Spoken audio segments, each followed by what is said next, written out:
Sesungguhnya yang paling berpeluang memahami Al-Quran lebih baik adalah yang paling mengetahui setiap detail kehidupan Rasulullah.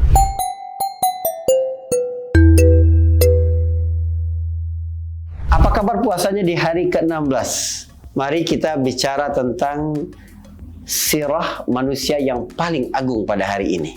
Ada pertanyaan yang masuk kepada kita.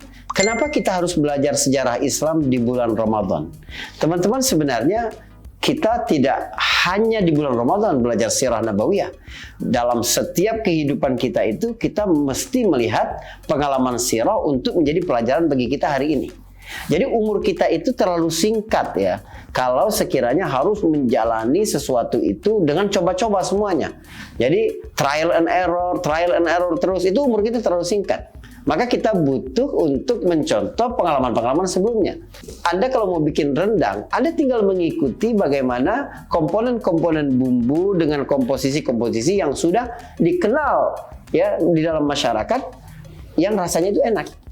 Jadi nggak perlu coba-coba lagi. Coba kalau ininya dibanyakin, coba nggak pakai ini, coba ditambah bumbu ini, nggak usah. Karena umur kita terlalu pendek untuk mencoba segala sesuatu dalam hidup. Nah, ketika kita perlu untuk melihat pengalaman di masa lalu, maka kita melihat dong yang punya portofolio yang paling sukses. Siapa yang paling sukses dalam hidup? Ya Rasul Shallallahu Alaihi Wasallam. Sehingga tidak ada jalan hidup sejarah umat manusia yang paling penting kita ketahui seperti kita menjalani sejarah Nabi Shallallahu Alaihi Wasallam.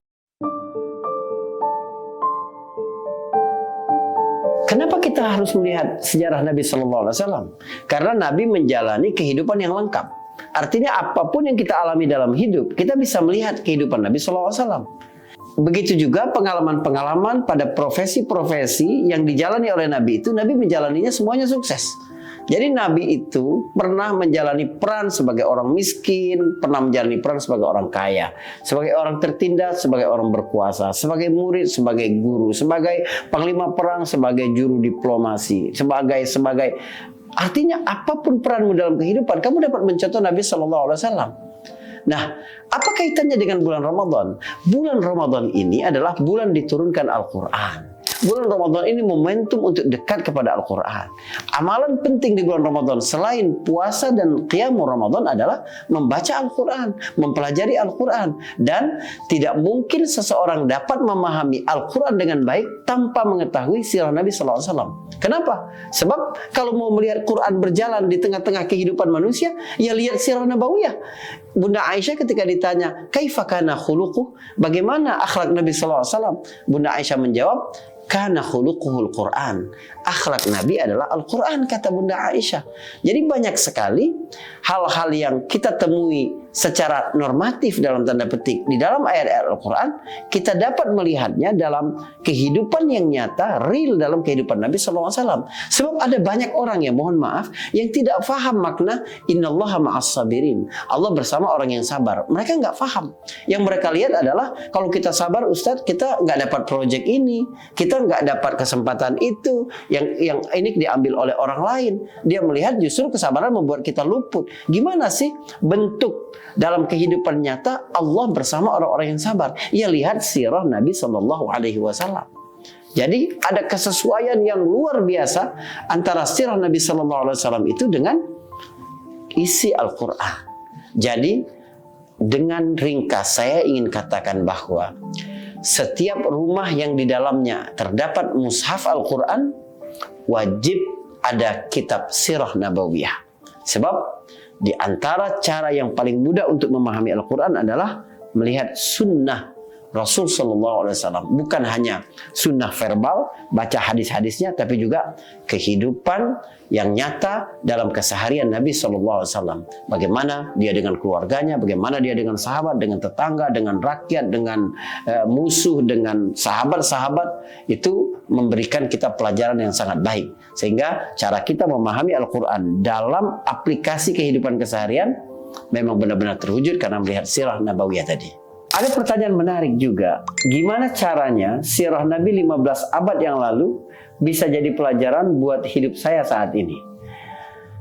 Ini menarik. Sebab kita memang mungkin berpikir, kok bisa cara hidup orang 15 abad yang lalu itu relevan untuk menjadi contoh bagi kita hari ini. Tapi ada yang menarik ketika Allah Subhanahu wa taala menyebutkan dalam surat Al-Hujurat, "Wa'lamu anna fikum Rasulullah." Ketahuilah bahwa di tengah-tengah kamu ada Rasulullah. Seolah-olah Rasulullah itu hidup di tengah-tengah kita. Ayat ini apakah cuma berlaku ketika Nabi masih hidup saja? Kepada para sahabat yang bersama Nabi saja? Tidak. Ayat ini berlaku seterusnya. Berarti sampai kapanpun, sampai nanti hari kiamat, seolah-olah Nabi itu tetap hidup bersama-sama kita. Seolah-olah Allah Subhanahu wa taala memang sudah mendesain seluruh kehidupan Nabi itu cocok, relevan untuk menjadi contoh bagi umat manusia dengan tantangan-tantangan yang berbeda, dengan peluang-peluang yang ada, dengan perubahan-perubahan yang dahsyat, sampai hari kiamat dia tetap relevan. Jadi akhlak baik yang dicontohkan oleh Nabi, cara menyikapi takdir, cara berdamai dengan musibah, cara bagaimana menghadapi kesulitan-kesulitan hidup, itu tetap berlaku pada zaman apapun dengan tantangan seperti apapun. Makanya kehidupan Nabi yang lengkap tadi seolah-olah menjadi pesan bagi kita, apapun profesimu, apapun yang kamu hadapi, kamu bisa melihat kehidupan Nabi SAW yang cocok di situ. Jadi kalau kamu seorang guru, kamu bisa melihat Nabi SAW. Sebab Nabi pernah jadi guru di depan para sahabatnya. Kalau kamu sebagai murid, kamu bisa mencontoh Nabi. Sebab Nabi pernah jadi murid ketika belajar Al-Quran, tadarus dengan Jibril. Atau ketika Jibril mengajarkannya wudhu, mengajarkannya sholat, mengajarkannya waktu sholat. Itu menjadi murid yang baik. Bagaimana menjadi panglima perang, bagaimana menjadi kepala pemerintahan, bagaimana menjadi imam, bagaimana menjadi suami, bagaimana menjadi anak, ada dalam kehidupan Nabi. Dan setiap zaman polanya itu sama. Begini cara kita membaca kekuatan ayat laqad kana lakum fi rasulillahi uswatun hasanah. Sungguh pada diri Nabi itu terdapat contoh yang baik bagi siapapun itu, apapun profesinya. Nah, cuma memang kita perlu kreatif dalam menghubungkan antara teks sirah dengan konteks kekinian. Biar apa? Biar dia terus menjadi relevan. Coba bayangkan, sejarah Nabi itu sendiri disebut dengan sirah. Apa arti sirah? Sirah berasal dari kata sara yasiru yang berarti berjalan. Artinya, menjelaskan sirah Nabi itu harus dinamis, sesuai dengan kebutuhan-kebutuhan, tantangan-tantangan, peluang-peluang, dan cara hidup yang berbeda di sepanjang zamannya.